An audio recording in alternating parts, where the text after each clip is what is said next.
6 months ago, my husband disappeared abruptly after leaving for work and never returned. The entire neighborhood was plunged into shock. Such events were unheard of in our tranquil suburban enclave, adorned with white picket fences. Despite the launch of a police investigation and the efforts of neighbors organizing search parties, no clues emerged regarding his whereabouts. Our families were left devastated. Recently, missing person posters have either been removed or concealed, and the police gradually reduced their reports on missing individuals until they ceased altogether. Eventually, I had to come to terms with the painful reality that my husband, Rick, wasn't returning. Until he did not.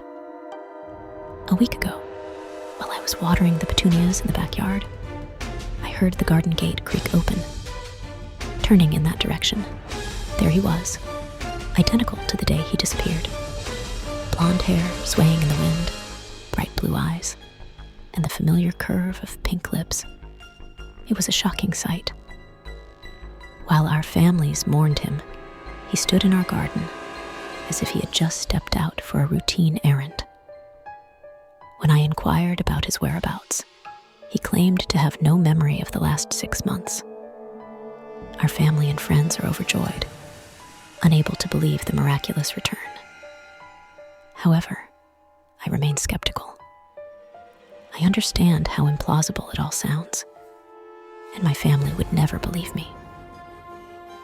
Going to the police is not an option if I want to avoid legal consequences.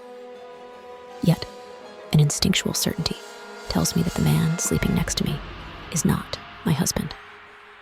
I am at a loss. While I should be happy, an overwhelming sense of terror grips me. Despite my lack of knowledge about the supernatural or paranormal and my aversion to horror movies, something about this situation sends shivers down my spine. Let me elucidate why I am so convinced. I hope someone will believe me and offer guidance. The morning after Rick's return, I prepared him a cup of tea. As he dipped a lump of sugar into the cup, a habit he vehemently despised, an unsettling feeling enveloped me. Rick never sweetened his tea, always insisting that it ruined the flavor. Yet, this imposter added sugar. The unsettling pattern continued with golf. A few days ago, while he visited his mom, I recorded a golf tournament that was on TV. Rick's favorite golfer was participating, an event he never missed, even skipping an anniversary dinner once to watch the championship. However, upon his return, he showed no concern about missing it, an action inconsistent with his usual behavior. One night, I awoke around 2 a.m. to find Rick's face just centimeters away from mine, staring at me with vacant eyes. When I nervously inquired about his actions, he remained silent for a whole 30 seconds, as if looking through me. Suddenly, he smiled and said, "I'm sorry, honey. Sometimes I just can't believe this is real." He then rolled over and fell asleep, leaving me wide awake and unsettled. Yesterday, about a week after his return, the entire neighborhood organized a street party to celebrate his homecoming. Everyone from our street and the neighboring streets came to express their joy at his well-being.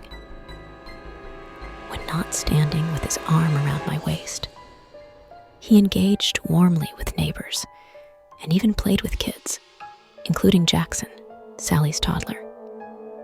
Rick never engaged in such activities, always claiming to dislike kids, which is why we never had any. Before his disappearance, I suspected this aversion was to avoid acknowledging their subtle, yet unmistakable resemblance. The conclusive revelation came with Sally. Just this morning, she knocked on our door with a tray of brownies, ostensibly a friendly gesture. but I suspect she was trying to check on us. When she left, I referred to her as a nosy nuisance. Surprisingly, Rick laughed, kissed the top of my head, and agreed with me. This marked a stark departure from his usual vehement defense of Sally, even though she had been involved with him for years. Today, there was none of that. He didn't even attempt to defend her. I understand the logical explanation could be a traumatic incident, like a car accident, causing traumatic brain damage and altering his memory and personality. This is undoubtedly what the police would tell me if I reported all of this. However, my absolute certainty stems from the absence of a scar. If he were genuinely Rick, he would bear a scar on his forehead in the shape of the golf club I'd once hit him with. Yet, there is no mark. I am on the verge of going out today and digging up my petunias just to ensure he's still there. I don't know who I'm sharing a bed with, but I am certain it's not my husband. So, what the hell am I supposed to do?